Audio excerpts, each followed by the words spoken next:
invités, bonjour à Yann. Nous allons avec l'aide d'Hachem reprendre quelques textes dans la section de Toldot. Il ne faut jamais rater toutes ces perles qui peuvent être échappées, qui peuvent être perdues. Dieu préserve. Il y a tellement de secrets dans la Torah, des messages lumineux qu'il nous faut apprendre de chaque paracha. Nous avons déjà commenté le début de la paracha dans l'émission Remez, Allusion. Je voudrais maintenant approfondir le deuxième texte, c'est-à-dire à partir du verset Kaf Aleph, Kaf Aleph 21, dans le chapitre 25. Vayatar Yitzhak l'Adonai le Nochach Ishto. Et Yitzhak a prié à Hachem, le Nochach Ishto, littéralement en face de sa femme. Ki akarahi, parce qu'elle était stérile. Vayaterlo Hachem, et Hachem l'a exaucé, Vatahar Rivka Ishto. Et sa femme Rivka est tombée enceinte. On va parler déjà de la prière que Yitzhak faisait en face de sa femme. Rashi nous dit, à propos du mot « les nochach ishto » en face de sa femme, Rashi nous dit quelque chose de très intéressant. En fait, Rashi a la difficulté d'expliquer qu'est-ce que les nochach ishto en face de sa femme. Ça veut dire quoi? Ça veut dire qu'ils se mettaient en face l'un à l'autre pour prier. Du jamais vu dans l'histoire. Du jamais vu. Et pourquoi, en fait, il fallait se mettre l'un en face de l'autre? Ça, il nous faut comprendre. Rashi dit, les nochach ishto,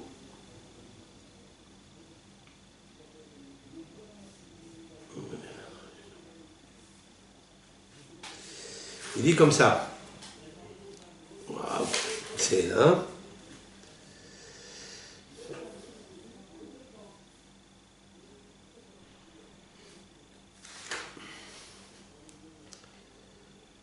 Les nochach ishto, le voilà, Rashi, tourne la page.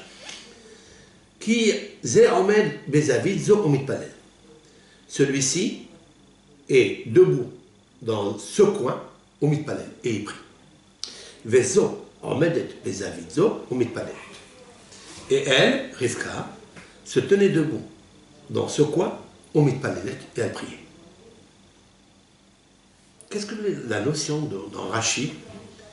Celui-ci est debout dans un coin, et dans ce coin, mais Avizo, on dirait qu'il connaît le coin, dans ce coin, et elle, dans ce coin, elle prie. Donc, ils n'étaient pas en face.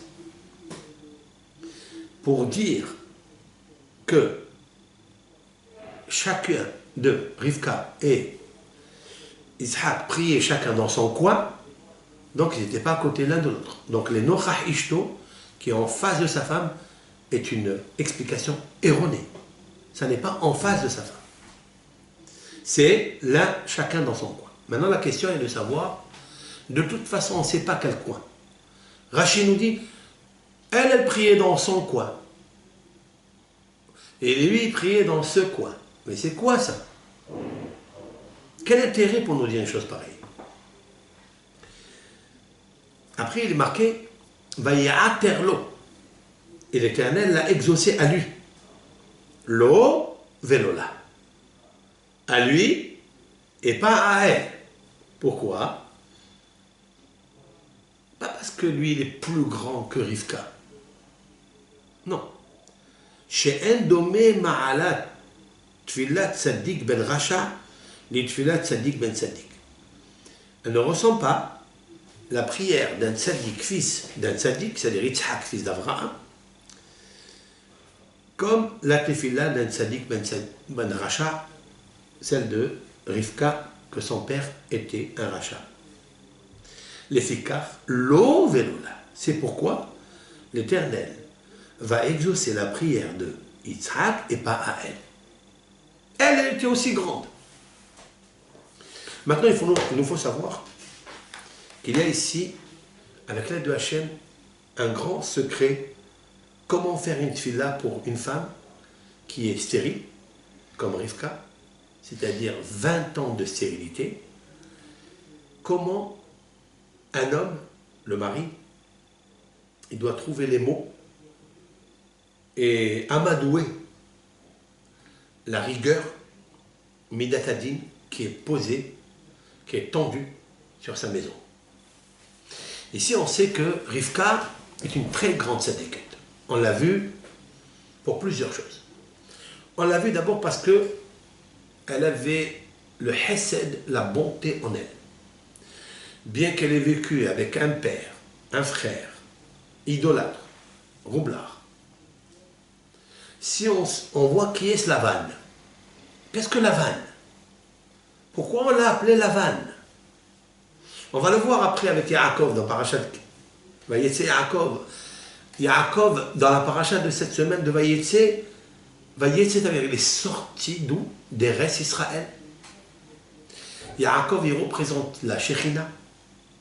Yaakov représente le trône divin, puisque la seule physionomie des patriarches qui est incrustée sur le trône divin, c'est celle de Yaakov Avinu. Yaakov Avinu, c'est celui qui va donner naissance aux 12 Shevatim, c'est-à-dire au peuple d'Israël. Celui qui va recevoir la Torah au Har Sinaï. Aujourd'hui, dans la paracha de Vayetse, il va sortir d'où? De la Shekhinah. Il va aller où? En galoute. Mais dans cette galoute-là, il va rencontrer un beau-père. Ce beau-père, il a un prénom, un nom qui est tellement beau. Lavan, ça veut dire blanc. Mais dans son cœur, il est tellement noir. Il va lui faire tellement de misère à Yaakov, parce que en fait, il est dans la galoute de Lavan. Je vais expliquer ça. Mais pourquoi il s'appelle Lavan, blanc? Le Midrash dit quelque chose de très intéressant. Lavan, c'est celui qui a blanchi le visage de tout être humain qui est rentré chez lui dans son auberge. Lavan a marqué au-dessus de son auberge gratuit. Tout le monde peut venir manger gratuitement. Donc les gens se pressaient. Autrement dit qu'il a voulu copier la maison d'Avraham Avinu. Lavan a entendu que Avraham Avinu a ouvert une auberge. Il recevait gracieusement toute personne, confondue, idolâtre, pas idolâtre. Et Avraham Avinu, par le bien-être qu'il leur apportait, ils devenaient des êtres bien. Et il leur demandait une seule chose, de reconnaître qu'il existe un éternel qui est le propriétaire de ce monde, l'auteur du monde. Il y avait beaucoup de discussions, ce n'était pas facile pour Avraham. Avraham va une fois être repris par Hachem. Lorsqu'un vieillard de 90 ans, raconte le Midrash, est venu voir Avraham Avinu. Je peux manger, Chavod, rentre. Il lui donne à manger, il donne à boire, il lui donne le lit. Mais Avraham, il lui demande, s'il te plaît, avant de terminer de te lever de table, tu vas réciter Birkat Hamazon.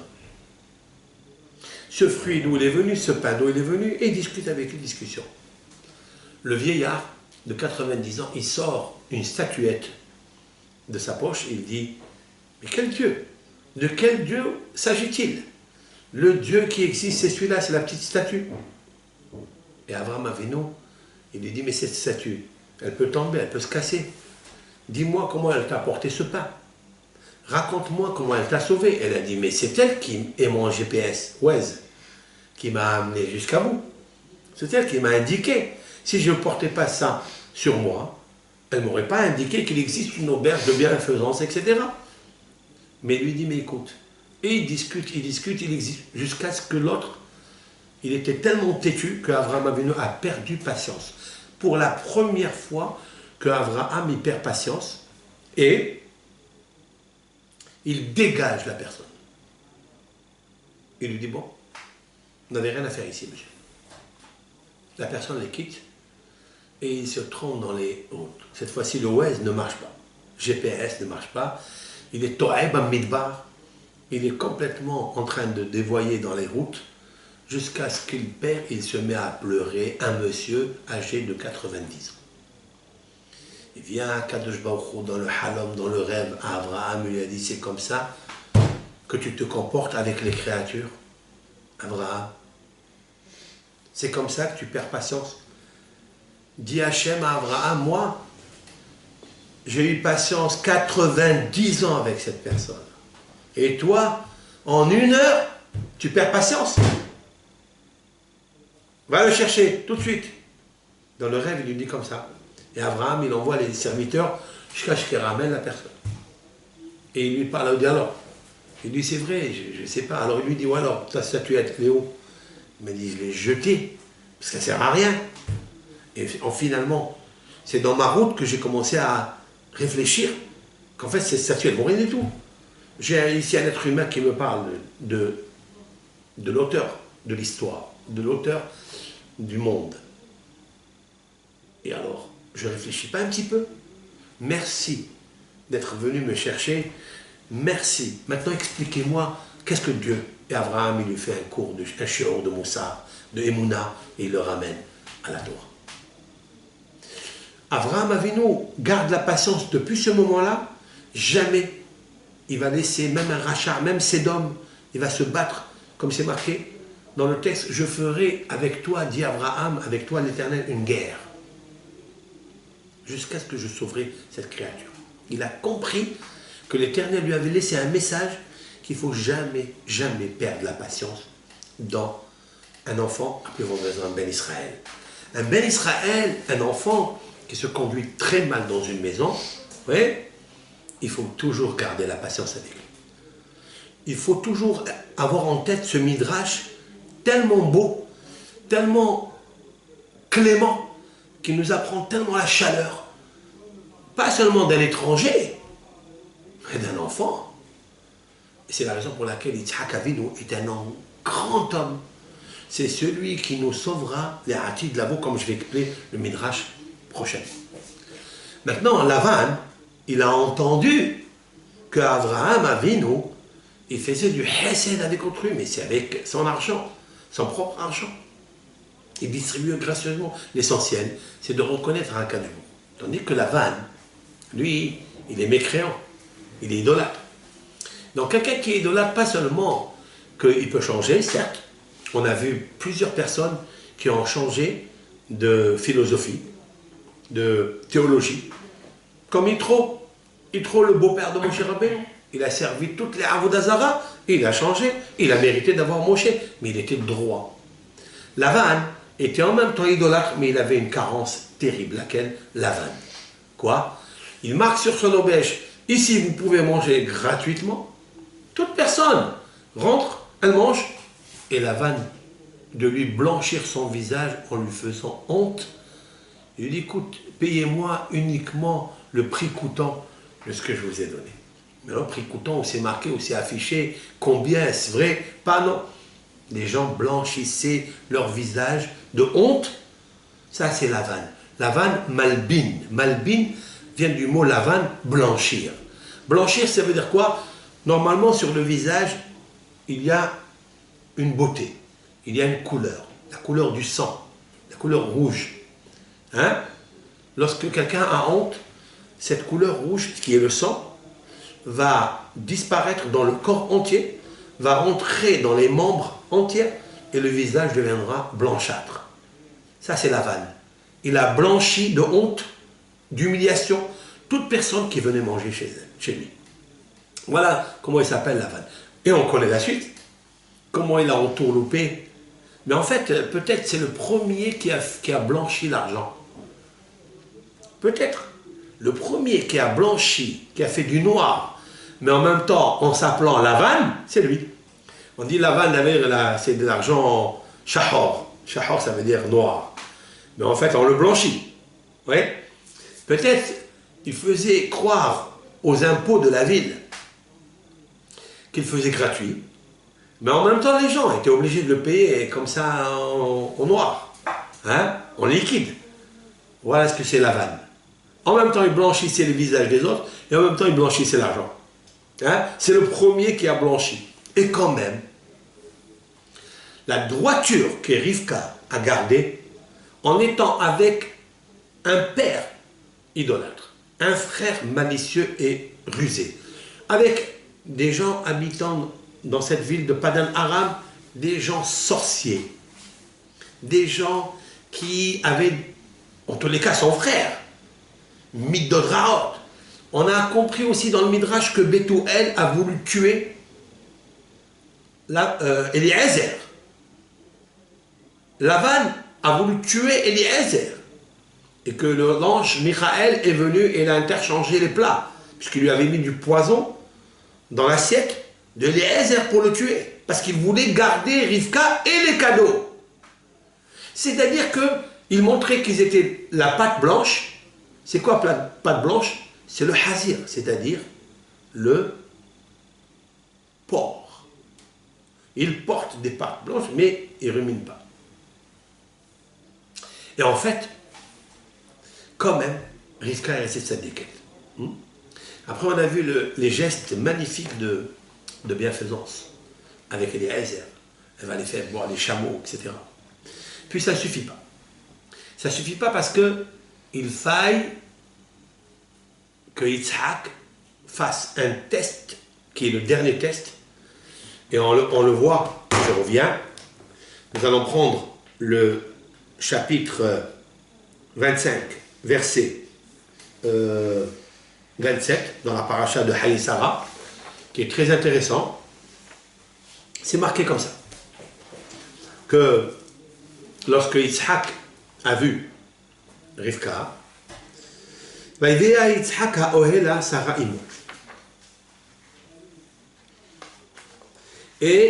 il a amené Yitzhak à la tente de Sarah Imo, de sa mère Sarah. Vaikach et Rivka, il a marié Rivka, Vatehilo le Isha, et elle est devenue pour lui femme. Tout ça, c'est des versets en plus. On n'a pas besoin. On sait très bien que la Torah est avare dans les mots. Comment ça se fait que tous ces textes-là sont en plus en trop? Vaï ahaveha, il l'a aimé. Vaï nahem Yitzhak ahareim. Et Yitzhak s'est consolé après sa mère. Imo, Sarah, Imo. Qu'est-ce qu'on fait si Sarah, elle est décédée déjà? Pourquoi on rappelle tout ça? Rashi nous dit comme ça. Ha'ohela Sarah Imo. Il l'a amené dans la tente de Sarah Imo, sa mère. Vaïvea Ohela. Veharehi Sarah Imo. En fait, le texte nous dit, d'après Rashi, il l'a amené dans la tente. Et il s'est avéré qu'elle est l'exemple, comme sa mère, elle était l'exemple dans cette tente-là. Ça veut dire, Kelomar. Nersit Dugmat Sarah Imo. Elle est devenue un exemple comme sa mère Sarah. Pourquoi? Chez Kozman, tout le temps, chez Sarah Kayemet, que Sarah était vivante. Hayaner Dalouk, mais Erev Shabbat et Erev Shabbat. Il y avait une bougie qui était allumée d'un vendredi à un autre. Tiens, très grand miracle que le nerf de Erev Shabbat, Sarah elle allumait son nerf, ce nerf-là, il allait de vendredi à un autre vendredi, toute la semaine, il est éclairé. Et Sarah devait l'éteindre le vendredi d'après pour rallumer un autre nerf, une autre bougie de Shabbat, et ce nerf-là, toute l'année, pendant des années, se produit ce miracle extraordinaire. Et nous allons expliquer qu'est-ce qu'il y a d'extraordinaire dans ça. En fait, on peut dire que celui ou celle qui a commencé le miracle de Hanouka, c'est Sarah. Mais le miracle de Hanouka est une lumière qui a normalement devait alimenter la bougie un jour, puis c'est une petite fiole, mais combien elle a allumé? Elle a allumé pendant 7 jours en plus. Cela veut dire la semaine entière. Si l'on voit cet exemple qui a existé dans le peuple d'Israël au temps du deuxième temple, il nous faut savoir qu'il existe l'enracinement dans la Torah et le personnage qui a pratiqué ce miracle. C'est qui? Sarah. Sarah Imeno, la bougie de Sarah. Et puis on tirera une leçon extraordinaire que toutes les femmes qui allument la bougie, c'est vrai qu'aujourd'hui quand on allume la bougie, peut-être elle peut s'éteindre quelques minutes après, peut-être une demi-heure après, peut-être une heure après, je ne sais combien. Le maximum qu'elle dure, elle ne dure pas, même pas jusqu'à Motsai Shabbat. On le sait. On ne pourra pas arriver. Aucune femme au monde aujourd'hui peut se prétendre d'être comme le petit doigt de Sarah. Certes? Mais alors pourquoi on nous raconte ça? Il existe une autre bougie qu'il fallait allumer, hein? Une autre lumière à l'huile d'olive qu'il fallait allumer et qu'elle dure toute la semaine. Je vais vous la dire tout à l'heure. Oui? Maintenant, continuons. Voilà le premier miracle. Mais depuis que Sarah elle est morte, hop, ce miracle a disparu.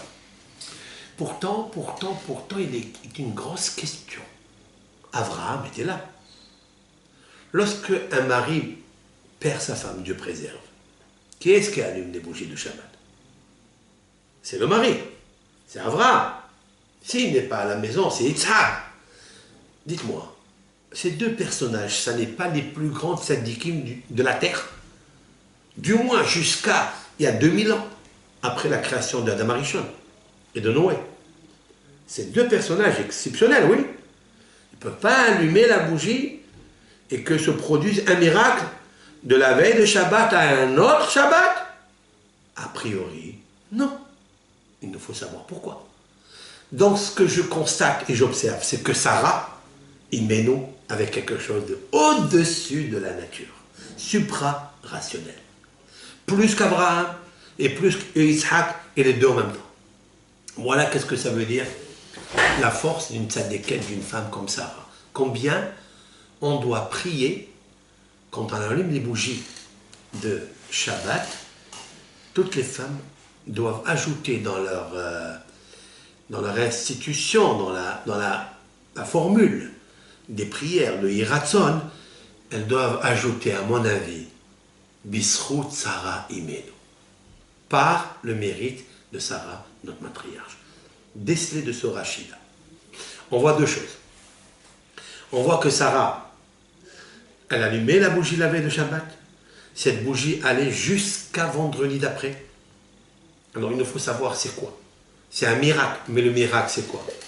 C'est quelque chose qui nous dépasse. Est-ce vrai que Sarah allumait la bougie et qu'elle restait? Mais par quelle force cette lumière restait vivante d'un vendredi à un autre? Ça, il nous faut comprendre. Qu'est-ce qu'on va tirer? Quel message nous allons tirer de là? Attendez. Ça, c'est la première. La deuxième, qui avait au temps de Sarah, Ubracha Metsuya Ba'issa. Il y avait la bénédiction qui était fréquente dans la pâte. Sarah faisait une pâte pour manger, pour la maison, pour les invités qu'elle recevait. Cette pâte-là, mettons, elle la met 10 kilos. Ok? Ces 10 kilos-là, normalement, se sont distribués. Hein? Et quand le pain, surtout quand il est bon, surtout fait de la main de Sarah, la tzadékette, celle qui a allumé ces bougies, qui avait la bracha d'un vendredi à un autre, c'est sûr et certain que ces mains-là avaient quelque chose de magique. Il y avait une certaine kedusha qu'on ne peut pas acquérir. Donc quand elle touchait la pâte, elle fabriquait sa pâte, sûrement que Sarah, elle avait une seule kavana. Quoi? Faire plaisir à qui? À Akadosh Baruch. Et faire plaisir à Akadosh Baruch, ça veut dire quoi? Pourquoi Akadosh Baruch il mange du pain? Non, c'est faire plaisir aux créatures que Akadosh Baruch a créées, qu'elle va recevoir le jour de Shabbat. Et elle le faisait tellement avec bonheur, avec tellement de joie, qu'elle mettait la bracha dans la pâte, et il y avait la bracha. Est-ce que la bracha était quantitative ou qualitative? C'est-à-dire, est-ce que quelqu'un qui fait 10 kilos, alors il y a, admettons, 50 pains, 50 halot, elle faisait 50 halot, comme tout le monde. Mais lorsque les personnes, il y avait 100, 150 personnes qui mangeaient ces 50 halot, chaque morceau de kazaï, 30 grammes, hein, du pain, les rassasiait. Ça veut dire qu'il mange un peu et la bénédiction se pratique dans son estomac. Voilà ce que c'est ça. On peut expliquer comme ça que la issa, la pâte, elle rassasiait même quand on prenait uniquement 30 grammes de ce pain fabriqué spécialement par Sarah et Bénou. On peut expliquer comme ça. Ochel me'at, il mange un peu, ou mitbarech be'me'av, et ça produit une bénédiction dans le ventre, enfin dans l'estomac. On peut expliquer comme ça. Voilà donc le deuxième miracle. Maintenant, il nous faut savoir pourquoi la bracha, elle reposait dans la issa, dans la pâte, dans le pain. La troisième et dernier miracle qu'il y avait, Anan Kashur ala Ohel. Il y avait une espèce de nuage qui était attaché sur le Ohel, la tente. Ça veut dire que celui qui s'approchait de la tente de Sarah, sans même rentrer, il y avait une espèce de colonne de kavod, de nuée, de respect, d'honneur, la Shekhinah en fait, qui était sur la tente et qui protégeait la tente. On peut dire que, en fait, c'est grâce à cette Ohel, à cette tente, et à la Shekhinah, c'est ça qui a amené la Beracha. On peut. Normalement, on peut dire comme ça, quand la Shekhinah, elle repose dans une maison, eh bien la Shekhinah, c'est la Kedusha. La Kedusha, c'est au-dessus du miracle. Au-dessus. C'est elle qui amène la bénédiction. Donc le nerf, la bougie qui allumait d'un moment à un autre, c'est possible grâce à la Shekhinah. La pâte qui était productive dans le rassasiement de celui qui l'a consommé, on peut dire que c'est grâce à la Shekhinah. Donc il y avait ici 3 miracles. Je répète, le kavod, le respect du hanan, de colonne de nuit qui était au-dessus de la tente.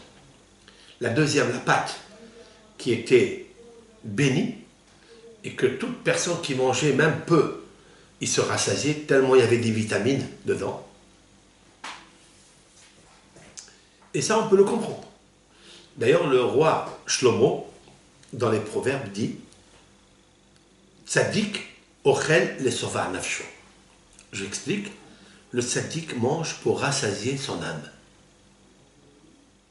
Ça veut dire que le tzaddik, en fait, la personne qui travaille sur ça, sur lui, il peut manger très très peu. Il n'a pas besoin de remplir et de remplir et de remplir, parce qu'il ne va pas se rassasier. Le tzaddik, il mange pour rassasier son âme, pour qu'elle puisse servir Dieu, il puisse étudier la Torah, il puisse avoir la bonne santé pour aider les autres. Ou beten reshaim tahsorna. Continue le roi Shlomo, alayhi shalom, et le ventre des reshaim tahsorna, il est toujours en restriction. Même si on lui donne 4 ventres, 4 estomacs, ça ne suffit pas. Toujours il a besoin de. Ok? Ici, la bracha, dans la Issa de Sarah, elle était tellement tzadékette, elle mettait tellement l'âme dans cette pâte, que le peu que tout le monde mangeait rassasiait pas le ventre, il rassasiait la neshama, c'est-à-dire la da'at. La da'at, c'est-à-dire la conscience. Voilà les 3 miracles. Ça, c'est au temps de Sarah. Qu'est-ce qu'il y avait? Rachi continue. Umishe meta pasco. Lorsque Sarah est décédée, eh bien, se sont arrêtés ces 3 miracles. Même qu'il y avait Abraham, il y avait Yitzhak, il y avait d'autres personnes. Aucun n'a réussi à apporter ces 3 bénédictions. Et alors, Ukshebat Rivka, et lorsque Rivka est rentrée dans la tente, Hazrou, ces bénédictions sont revenues. Ça, c'est ce que explique le Midrash Rabbah. Alors, Qu'est-ce que Yitzhak? Maintenant, reprenons le texte. Le texte, il est comme ça. Vaïvéa, maintenant, si on reprend le texte, Yann, regarde, Vaïvéa Yitzhak à Ohela, et Yitzhak l'a amené à la tente. Sarah Imo, Sarah n'était plus là, mais elle était comme Sarah, sa femme, et là, d'où ils savent, Hachamim, qu'il y avait ces 3 miracles, d'où ils le savent. Ça, c'est pas expliqué dans le texte, du tout. Nous allons, avec l'aide de Hachem, essayer de faire émerger les 3 miracles dans le texte lui-même. Suivez-moi. Vaïka et Rivka, et il a pris Rivka, Tehilo le Isha. C'est quoi Vaïka? Ça veut dire qu'il s'est marié avec elle. Tant qu'il n'avait pas vu qu'elle n'a pas ramené les 3 miracles, il n'avait pas encore prise comme femme. Même qu'elle avait beaucoup de qualités. Vaktehilo le Isha, et la Torah, elle va amplifier les choses, elle va être pour lui comme femme. Vayehaveha, et alors il va l'aimer. Et alors après, Yitzhak va se consoler. Regardez le premier mot, Vayehaveha. Tu as vu le premier mot? Et il a amené Yitzhak à Ohela. Vayehaveha, oui. Ici, il y a une faute d'orthographe. Comme quoi, chaque lettre de la Torah est très importante. Elle dégage un code secret, un message. Si je prends ce mot de Vayehaveha, oui, je vais chercher dans la Bible où se trouve ce mot identique avec la faute d'orthographe. Parce que normalement, comment on doit s'épeler et s'écrire le mot Vayehaveha? Vav, Yud, Bet, Yud, Aleph, He. Le radical du mot Vayehaveha, ça veut dire qu'il a amené. Amener, ça veut dire bi'a. Bi'a, ça veut dire venir. Comment on écrit bi'a? Bet, Yud, Aleph, He. Oui? Et ici, dans le texte, il est privé du Yud. Faute d'orthographe dans le Sefer Torah. Pourquoi Moshe Rabbeinu a écrit faute d'orthographe ici? Privé du Yud. Pourquoi? Mais je vais vous dire. Si on cherche dans la Bible, et on veut trouver le même mot, il s'agit d'un seul mot. Où? Le mariage de Adam et de Hava. Mariage. Qu'est-ce qu'a fait Akadosh Baruch Hu dans la Genèse? Il a endormi Adam Arishon, oui. Il a pris une côte de son corps. Il a construit la femme. Qu'est-ce qui est marqué là-bas? Vaïvéa el Adam. Et il l'a amené à l'homme. Comment il est marqué là-bas, Vaïvéa el Adam? Il est privé du Yud. Et pourquoi Hachem il a privé du Yud? Demande nos sages. Explique nos sages quelque chose de fondamental. C'est que l'Éternel, il l'a orné de 24 ornements. Comme la valeur numérique de Vaïvéa, il l'a amené. Il a amené à l'homme, il l'a orné dans la choupa de 24 ornements. Et ces 24 ornements se trouvent dans la valeur numérique de Vaïvéa. Si on avait ajouté le Yud, il y aurait eu 34 ornements. Il n'existe pas 34 ornements. Pour une femme, la féminité, que ce soit dimensionnelle, spirituelle, ou la femme physique, la kala, la fiancée, la femme qui se marie. Dans le texte de Ésaïe, il y a un texte qui cite le nom des 24 ornements que possède, que doit avoir une kala. Incroyable. En fait, ces 24 ornements, dit le Zohar à Kadosh, c'est les 24 ornements représentatifs de la Bible. C'est-à-dire les 24 bijoux que la Bible a, les 24 livres sacrés de la Bible. Pas 23 et pas 25. 24, pas plus. Et en fait, Hachem a dit à Adam Arishon, écoute-moi bien, tu vas être le plus sage de tous les hommes, de tous les êtres, mais à une condition. Il faille que tu ornes, que tu pares ton épouse Hava, qui n'avait pas encore le nom de Hava. C'est marqué qu'il a créé une femme, oui, Isha, Mais c'est pas dit encore Ishto. Le terme Ishto qui veut dire sa femme, c'est pas encore marqué. Il a amené à l'homme dans la choupa, paré de 24 ornements. Voilà pourquoi il est marqué Vaïvéa. D'accord? Ok. Après c'est marqué Vaïavoa Aléa. Après c'est marqué qu'il a eu le devoir conjugal. Et elle a donné naissance à Caïn, à Abel, etc. Oui? Le même terme qui se trouve là-bas, nos sages font remarquer qu'il se trouve ici. Autrement dit que Yitzhak, il est en train de reproduire le mariage de Adam et Hava, Abraham et Sarah, Yitzhak et Rivka. Et pour cela, comme ça ne concerne pas seulement lui et sa femme, ça génère une progéniture de génération entière. Parce qu'il doit fabriquer une maison, cette maison des 12 Shevatim, il est obligé de s'assurer que la femme qu'il va prendre, elle va lui produire les mêmes qualités que Sarah avait et que Hava avait qu'elle a perdu. Hava a perdu les 24 bougies, les 24 ornements, les 24 livres spirituels à cause de la faute originelle. Oui. Et Yitzhak est en train de s'assurer que c'est possible. C'est pour ça on répond à la question déjà, comment ça se fait qu'Abraham Avinu, il allume les bougies, il fait des pâtes et ça ne marche pas. Ni Yitzhak. D'abord Yitzhak, il n'est pas marié, donc il ne peut pas. Abraham, il a plu la femme. Tout de suite après, c'est marqué qu'Abraham, il a pris Ketura. Tout de suite après. Cette histoire de Rivka qui est rentrée dans la tente et que les miracles de Sarah sont revenus. Immédiatement, Abraham a venu, il a vu quelque chose d'extraordinaire. Il a dit, ah, il ne faut pas que je reste seul. Il a repris Ketura, il a dit c'est Agar. Pourquoi il a repris Ketura? Parce qu'il voulait encore ramener dans la tente ce qu'un jour, jadis, Adam et Hava ont perdu. C'est clair? Très bien. Donc voilà, Vaïvéa Yitzhak. Ça veut dire que Yitzhak, il a amené sa femme.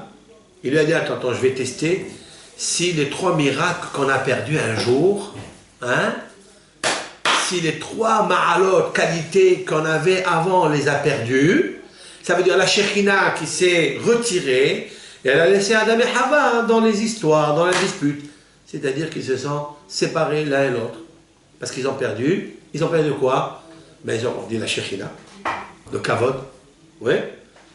C'est-à-dire la colonne de nuée de respect et d'honneur qui était sur la tente. Et ils ont perdu la pâte.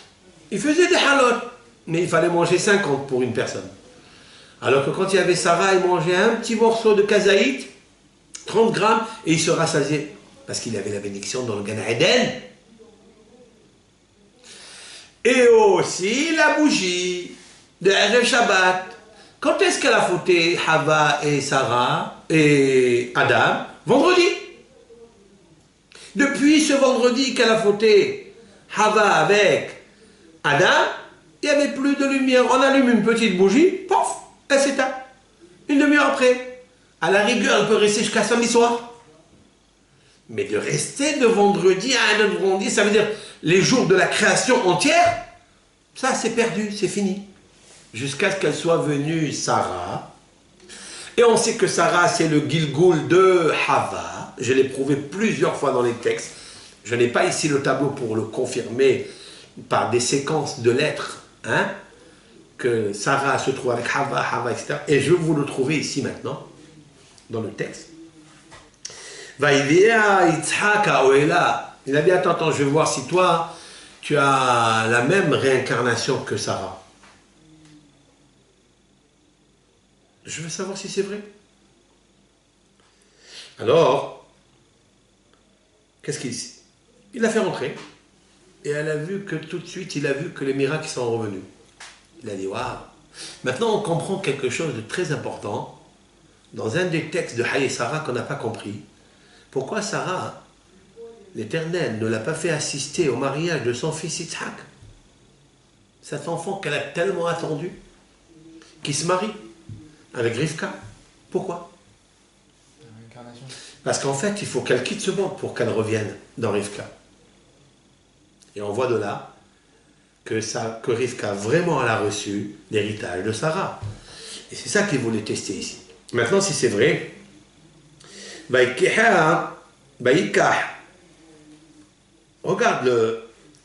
regarde maintenant dans le texte.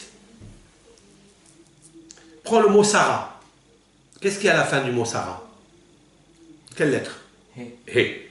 Imo, sa mère. Vav. Vaikah. Het. Het. Regarde. Maintenant, tu peux le lire rétroactif. Het. Vav. He. Ha. Va. Ha. Va. On a ici trois personnages en même temps dans un texte.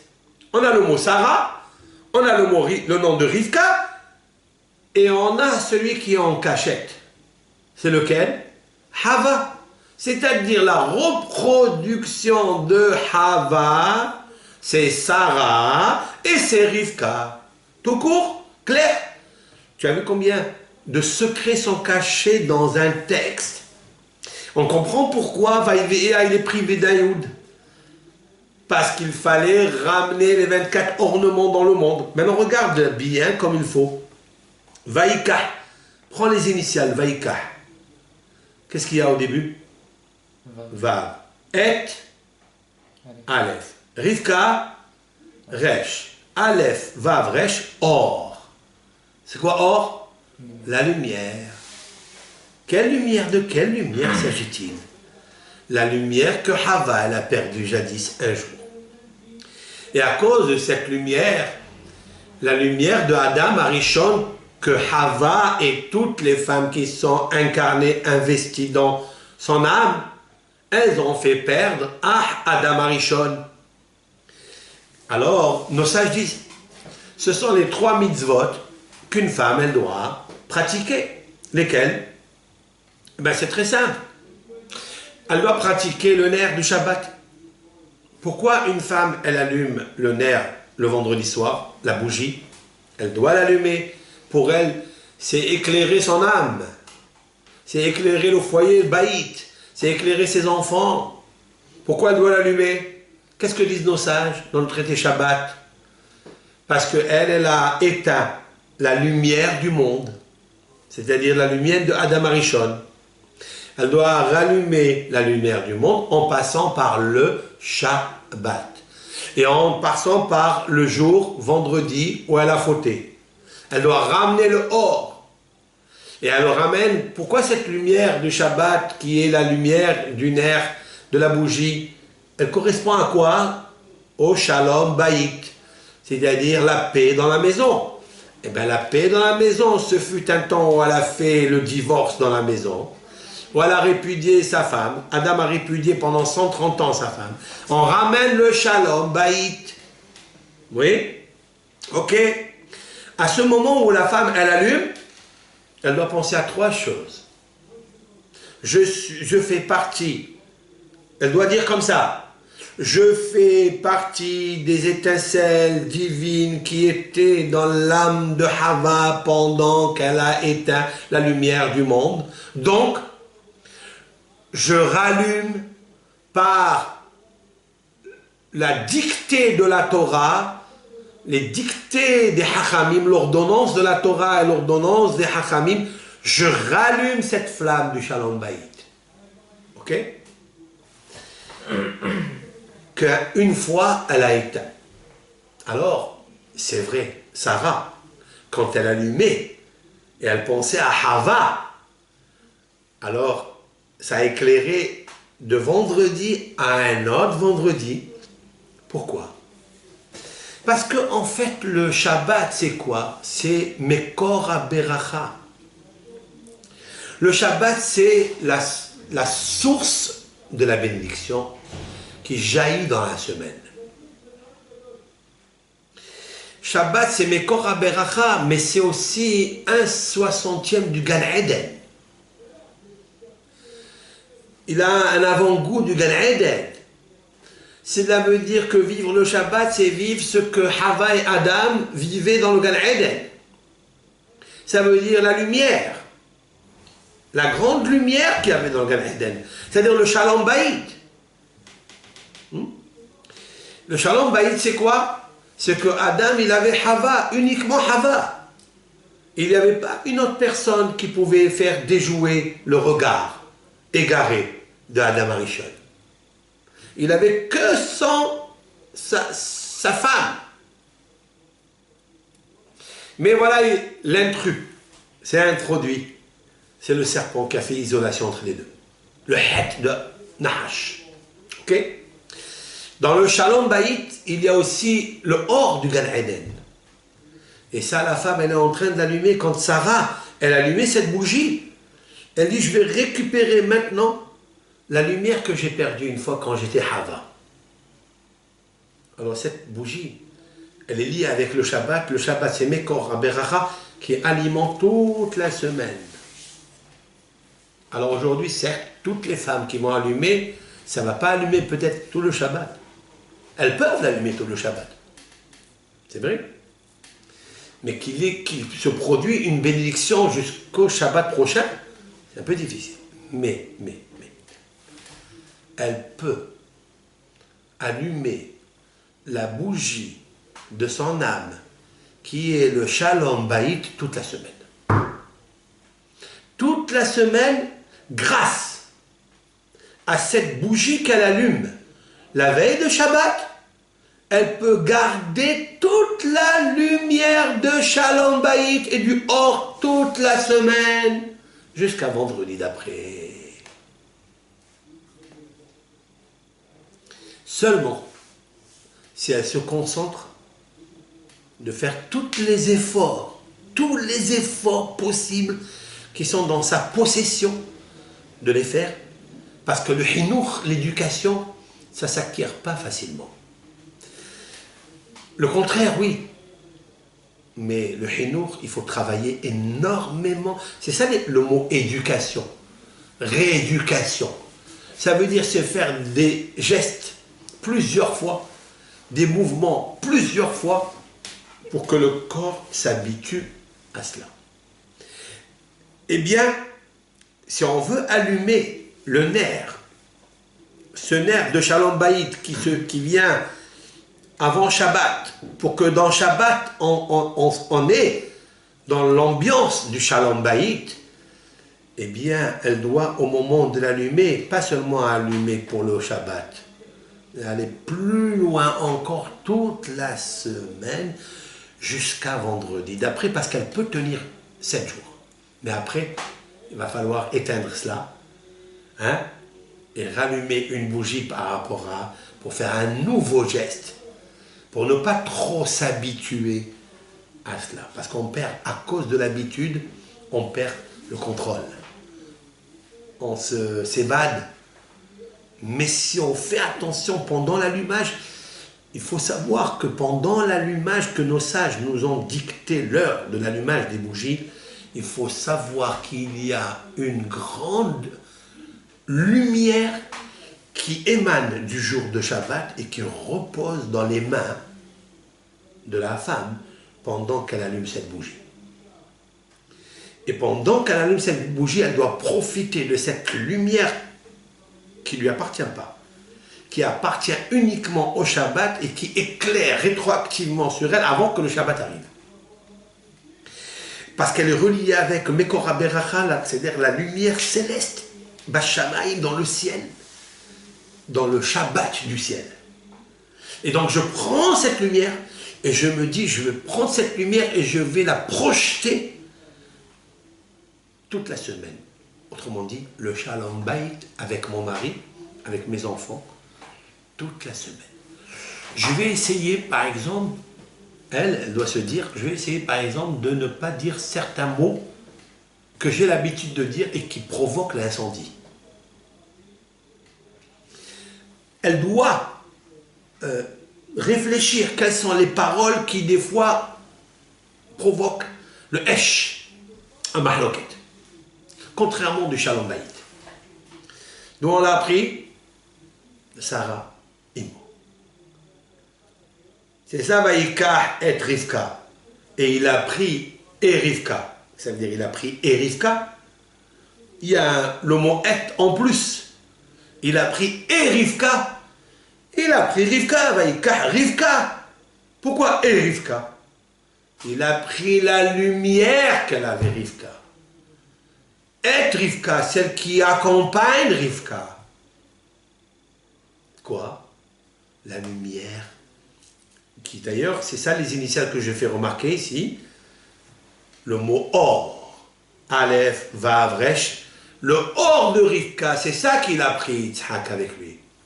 Parce que depuis longtemps, cette lumière, elle s'est évadée. Ça fait 2000 ans. Jusqu'à ce que viennent Abraham et Sarah qui ont ramené cette lumière.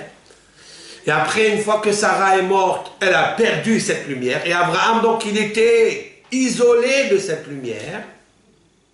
Maintenant, Rivka, elle va lui redonner cette lumière. Vaïka et Rivka. Il a pris et Rivka. Ça veut dire, le mot et, c'est le mot or, Torah. La lumière de la Torah. Et qu'est-ce que la lumière de la Torah? Ce sont les 22 lettres de l'alphabet.